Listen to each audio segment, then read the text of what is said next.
Racing against the tide to save this incredible piece of archaeology. The Now of Swandroe dates back to the early Iron Age and beyond, and a team from Bradford University are uncovering its secrets. Across the far edge of Scotland, winter storms tore open the dunes and exposed a world no one expected to see again.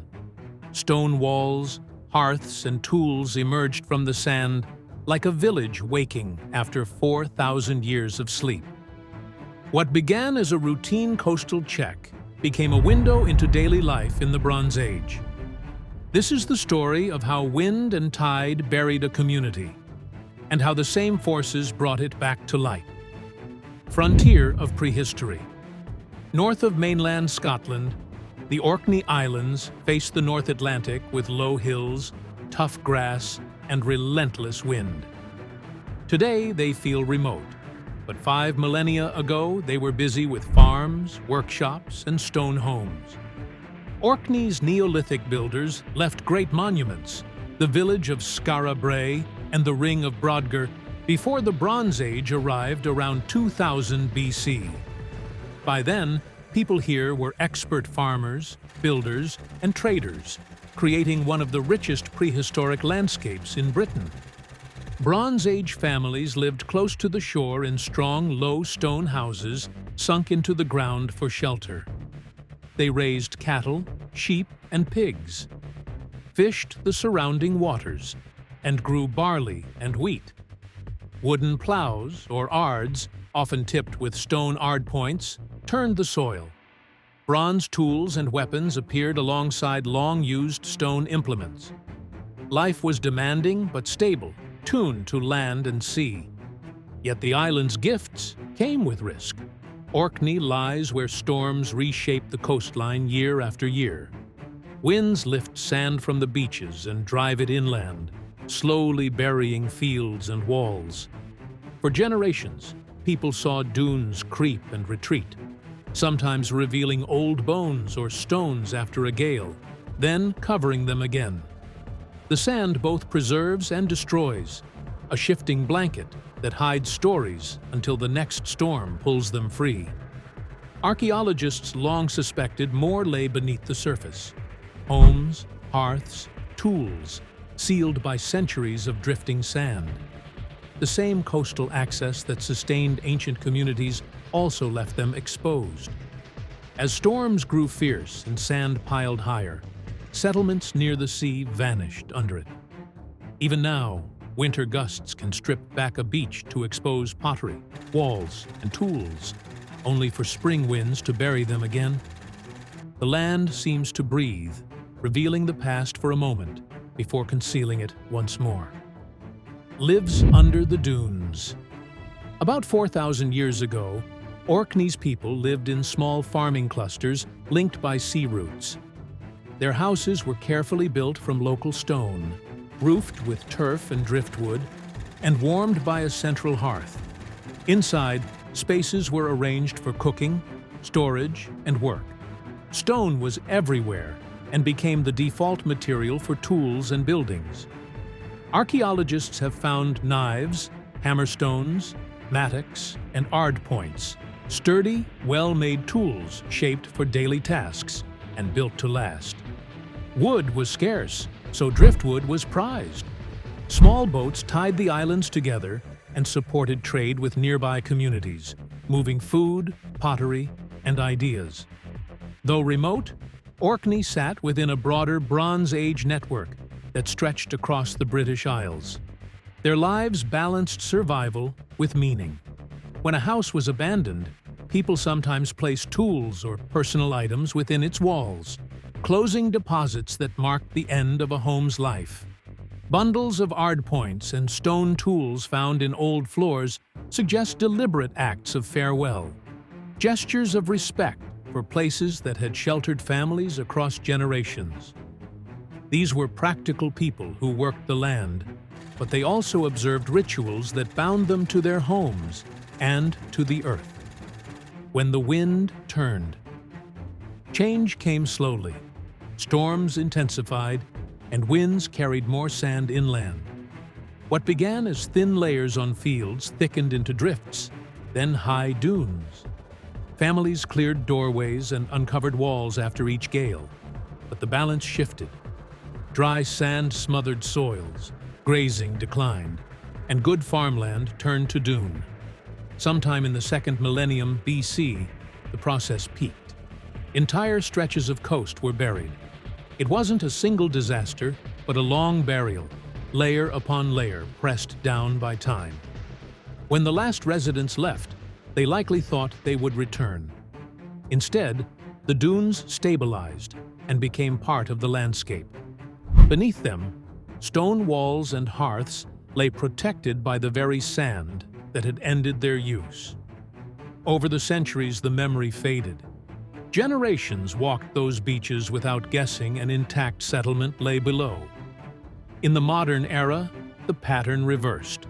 Rising seas and shifting storms began to eat away at the dunes from below, peeling them back and exposing stones and artifacts. The same forces that hid the past started to uncover it. Walk that revealed history.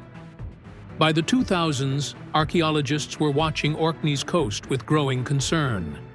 New roads, sea defenses, and frequent storms showed how fragile ancient sites had become. Sanday Island, in particular, had lost ground to the sea. After winter gales, locals sometimes found fragments of old walls or pottery on the beach.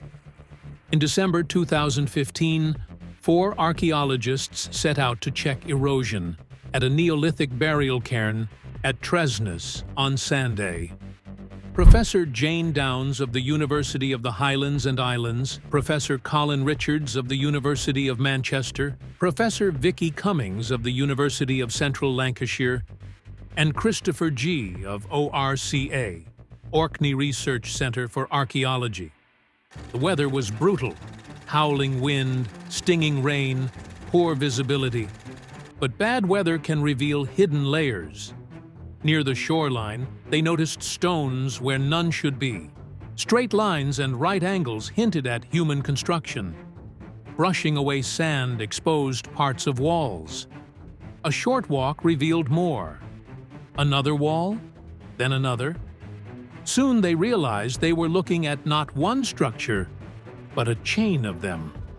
By the time they counted the visible outlines, there were 14, stretching for nearly a kilometer along the beach. What began as a routine inspection had uncovered one of the most remarkable finds in modern Scottish archaeology: Scotland's lost city unearthed. The December storm had stripped away whole layers of sand, as if a giant hand had scooped the beach. Underneath lay stone foundations, floors, hearths, and work areas last used around 2000 BC. Across almost a kilometer, 14 houses emerged with clear plans. Between them were paved floors and open spaces that may have served as yards or work zones. Hundreds of stone tools lay scattered around the houses. Ard points once fixed to wooden plows, mattocks and hammerstones for shaping land and stone, and knives for cutting and scraping. They weren't random finds, but a preserved record of daily work. The layout suggested homes alongside workshops and shared activity spaces where grain was ground, tools repaired, and food prepared. What struck researchers most was the site's completeness. Despite 4 millennia, the dunes had held the village in place like a sealed archive. The discovery drew comparisons with Skara Brae, the famous Neolithic village, but Tresnes was later and larger. It opened a rare window onto the Bronze Age, a period of farming, craft, and social organization less visible than the monument-building Neolithic. Further survey with drones and 3D scanners revealed the true scale. From above, the ground looked sliced open to show a network of rooms and boundaries. Overlapping walls hinted at rebuilding across generations. This was no temporary camp, but a long-lived settlement that adapted to changing conditions until the sand overran it. Excitement was matched by urgency. Every tide threatened to erode more of the exposed archaeology. Teams recorded everything they could: Photographs, measurements, drone flights, and detailed 3D models before the sea could claim it. The dataset now helps reconstruct how these people built, how they farmed, and how dunes finally smothered their world. Standing among stones older than writing, the team understood. This wasn't a scatter of ruins, but a preserved community, caught in the act of everyday life. The find bridged a gap in Orkney's story, linking the well-known Neolithic monuments to the less familiar Bronze Age people who inherited and reworked that landscape. Race against the tides. Tresness sits in the intertidal zone, the strip between high and low tide, one of the worst places for preservation. What storms reveal one season, waves can erase the next. The exposure that made the discovery possible now threatens it. Archaeologists from the University of the Highlands and Islands and ORCA returned repeatedly in the years that followed, racing to document the site. Working windows were short, limited by tides and weather. They mapped every visible wall, recovered exposed tools, and used drones and 3D scanning to create precise digital records. It was rescue archaeology, saving knowledge when the site itself could not be saved. Coastal erosion in Orkney is accelerating, and sites like Tresness face the same pressure. Without ongoing recording, much could be lost within decades. On these shifting shores, it's easy to imagine families who once tended cattle, plowed with ard points, and watched the spray from the North Atlantic, never knowing the sand would seal their homes for thousands of years. Today's archaeologists walk the same beaches, racing the clock to keep that story alive. The wind that buried their homes is now revealing their world, but only for a moment. What other settlements might still lie under Scotland's sands, waiting for a storm to draw their first outline? Thanks for watching. Don't forget to subscribe to Epoch Dive for more amazing documentaries.